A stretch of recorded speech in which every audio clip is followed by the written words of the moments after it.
Ah, quelle histoire incroyable, incroyable. Johnny Rass, Jean Boucou. Alors, Johnny Rass, Jean Boucou, non mais c'est... Parce que là, comme on met pas en dessous, il faut quand même que le téléspectateur voit qui est qui. Ah bah c'est simple, Johnny Rass, c'est le rossignol.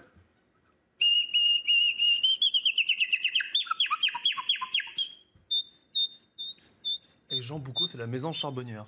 Oh, extraordinaire. Alors, cet univers, on pourrait se dire, belle imitation, mais ce n'est pas une imitation. Il faut que vous nous racontiez votre histoire. C'est-à-dire qu'au départ, votre papa, vous, il est berger. Tout à fait. Et puis vous, votre papa, il est pharmacien. Bon, il n'y a pas de sous-métier. C'est ça. Mais disons qu'apparemment, ça ne vous est pas rêvé et que le soir, vous alliez plutôt rencontrer le berger que votre papa. Et vous vous êtes intéressé très tôt au chant des oiseaux et vous allez découvrir que lui, il a percé le mystère de ces chants. Ben, c'est sûr que quand on rencontre des gens qui ont pris le temps d'écouter, qui ont pris le temps d'écouter les signes de la nature et les signes que les oiseaux ont justement avec cette nature. Qui ont pris le temps de sortir de la caverne de Platon. Eh bien là, ils nous font rêver. Ils sont en interaction, en connexion avec le monde. Et d'un seul coup, de rencontrer des gens comme ça, on était un peu nos ancêtres, hein, ça nous faisait rêver. Et on prenait du temps à écouter, à comprendre les mécanismes du monde qui nous paraissaient les mécanismes prioritaires. Oui, mais dans un premier temps, on peut se dire, on va simplement chercher la tonalité et puis faire le fiero. On va amuser les copains. Tandis que vous avez cherché à comprendre le langage des oiseaux. Qu'est-ce qui se passe quand ils chantent? Alors, on découvre qu'il y a... vous pouvez les citer. Déjà marquer son territoire, c'est ça? C'est ça, il y a des chants de territoire, des cris d'appel, des cris de contact, des cris de fuite, des SOS. Les oiseaux ont en commun un chant qui est un SOS et qui peuvent se donner, se transmettre. Ce son va pas très loin. Ils écoutent et c'est la solidarité même des oiseaux. Ça, c'est tout le monde. Tout le monde est C'est la sphère des passereaux qui va parler ensemble pour prévenir d'un prédateur, d'une buse, d'un chat, pour justement être dans l'alerte en fait. Donc c'est une solidarité qui existe interespèces. Alors, il y a nombre d'éléments qu'il faudrait prendre un par un. Déjà, comment devient-on chanteur quand on est oiseau? On s'aperçoit, si l'on va du côté du pinson ou de la mésange, que c'est la maman qui va en quelque sorte vous donner les premières notes et qui va vous décrypter le langage oiseau, c'est ça? C'est ce qu'on appelle l'imprégnation. C'est les parents qui vont transmettre à leurs enfants le chant de leur espèce. Alors ça, on l'a découvert évidemment en prenant des petits dans le nid et en les faisant adopter par d'autres espèces. Et là, on a remarqué qu'il y avait le chant parfait n'était pas transmis. Donc on va dire que la culture familiale va être transmise par l'adulte. Quand on voit un mâle au-dessus du nid, on pense qu'il passe son temps à rien faire, mais en fait, tout le temps qu'il passe à chanter, il est en train d'apprendre à ses jeunes à reconnaître le chant de leur race, le chant de leur espèce. Et par exemple, là, c'était... le pinson des arbres, qui inculque à ses enfants, dans l'œuf, le son de la famille. Et un pinson picard avec l'accent. Ah oui, parce que... Le pinson picard. Et si on fait le pinson du Sud... Ah, je le vois de Marseille. Et voilà, il a rajouté la petite nante. Ah, c'est ça. mais alors, comment vous avez réussi à décrypter ces toutes petites nuances? Mais je crois que c'est un regard d'enfant sur la beauté qu'est la nature. C'est en fait cette pureté de l'enfance. Quand on fait un oiseau face à un enfant, ou quand on fait un oiseau face à un adulte, on n'a pas le même comportement. C'est-à-dire que si je vous fais un oiseau, vous allez me faire « Oh, c'est magique, comment il fait ?» Alors que si je le fais face à un enfant, il va tout de suite essayer. Il essaie de le faire. Il va essayer. Il ne se dit pas que c'est impossible. Et il y a ce regard aussi de pureté, c'est-à-dire que la virtuosité, c'est quelque chose de magique. On ne s'est pas mis de barrière. Dès qu'on a vu un oiseau siffler, on a dit « mais c'est possible. Aussi, on sait le faire, on va essayer de le faire comme toi. Le goéland qui passe au-dessus de nous, on a essayé de le faire. » Ça paraît tellement simple. Génial. Faut que vous veniez au-dessus de chez moi. Ah non, c'est Rambouillet. Rambouillet, pas de goéland. C'est des pics. Ce sera plus... Un merle noir ou un pic. Wow. Ah, c'est extraordinaire. Alors, néanmoins, là, si vous aviez la concurrence des autres, est-ce que vous seriez les meilleurs interprètes? Parce qu'il y a une véritable concurrence. La petite demoiselle qui est en aguicheuse, elle va pas aller vers vous ou vers l'autre. Elle va choisir le plus pinson de tous. Elle n'est pas en aguicheuse. Elle est à la recherche du meilleur patrimoine génétique pour faire les meilleurs petits possibles. Et c'est le chanteur. C'est pas le costaud, c'est le chanteur. Chez les oiseaux chanteurs, c'est le chant qui va déterminer la meilleure capacité reproductive. J'irais même plus loin, chez le rossignol, c'est le chanteur qui a effectué le plus de voyages possible pour gonfler ses sacs aériens au maximum et pouvoir donner son chant le plus fort possible. Attendez. Ce qui veut dire que plus t'es vieux, plus t'es amoureux. Chez les rossignols, les femelles choisissent en privilégie les plus vieux mâles. Je veux devenir rossignol. Je suis rossignol. Mais alors, il faut faire du sport, si je comprends bien, Johnny, en l'occurrence. Bah oui, parce que pour avoir du coffre, il faut voyager, il faut faire du sport.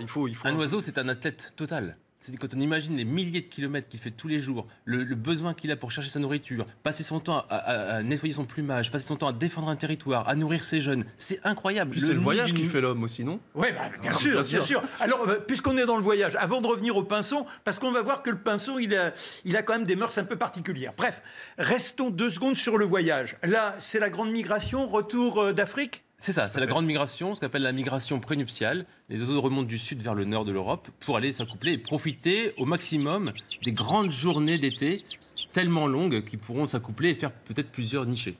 Un petit oiseau de 20 grammes, il peut faire combien de milliers de kilomètres comme ça?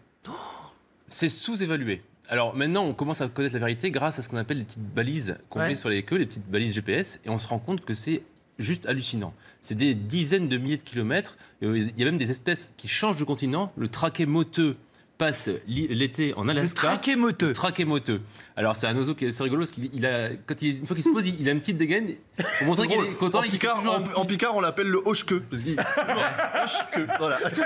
Il est toujours comme ça en train de faire un petit swing. Et le traquet moteux traverse l'océan Atlantique pour aller en Afrique. Donc il fait l'Alaska, il passe sur les côtes picardes. Et puis on a même un oiseau qui fait le tour du monde, la sterne arctique, qui fait complètement le tour du monde. Mais alors, c'est la sterne arctique, voilà. C'est la hirondelle de mer. Et alors là, ça veut dire qu'ils cherchent ils ont le sens des vents. Ils cherchent les vents porteurs et ils changent comment on arrive à décrypter tout ça. C'est un ensemble de choses. C'est un sens que l'on n'a pas. Ils ont un sens, le sens de l'orientation.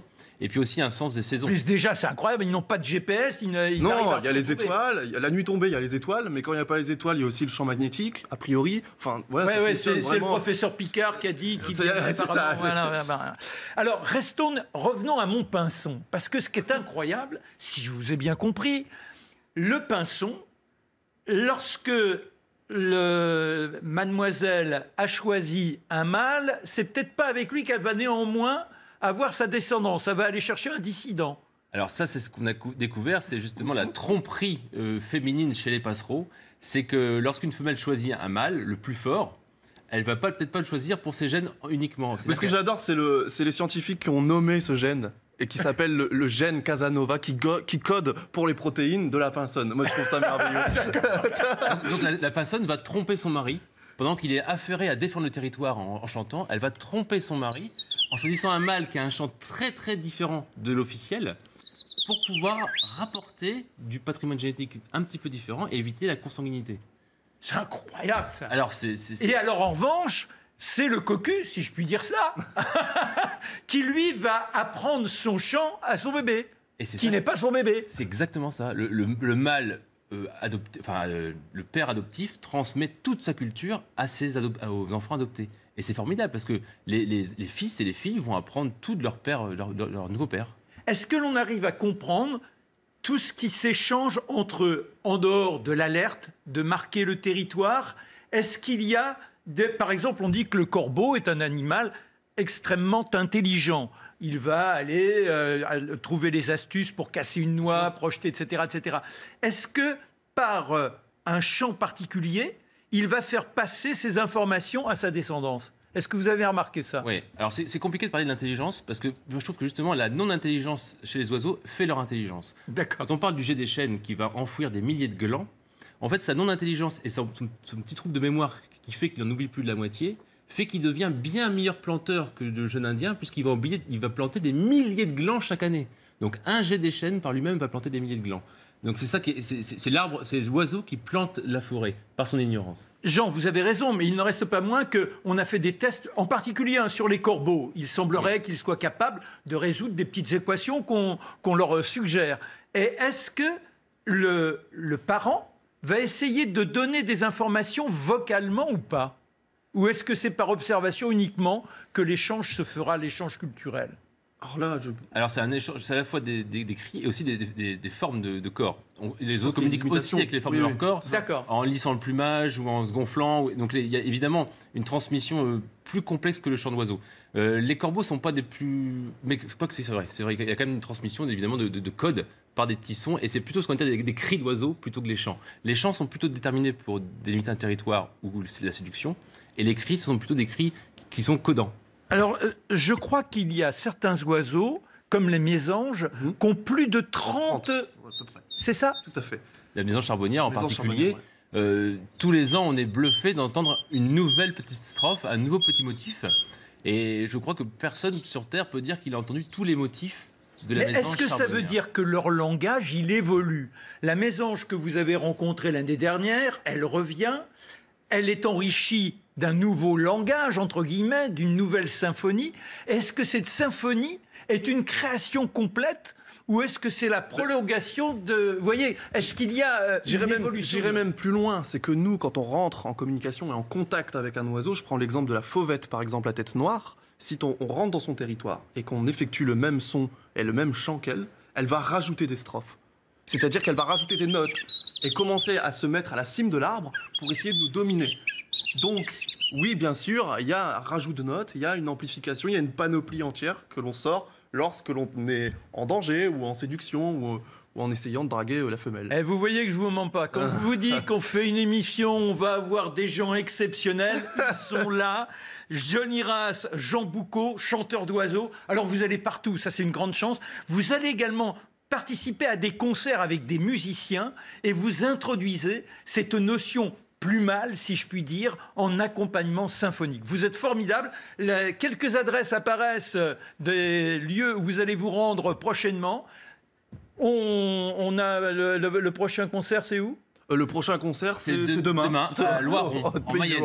À Loiron, en Mayenne. Ils ont quel accent là-bas On le découvrira demain. Merci beaucoup. Allez, vent positif, on s'envole et on se retrouve la semaine prochaine, toujours à la même heure. Merci de votre fidélité. Au revoir.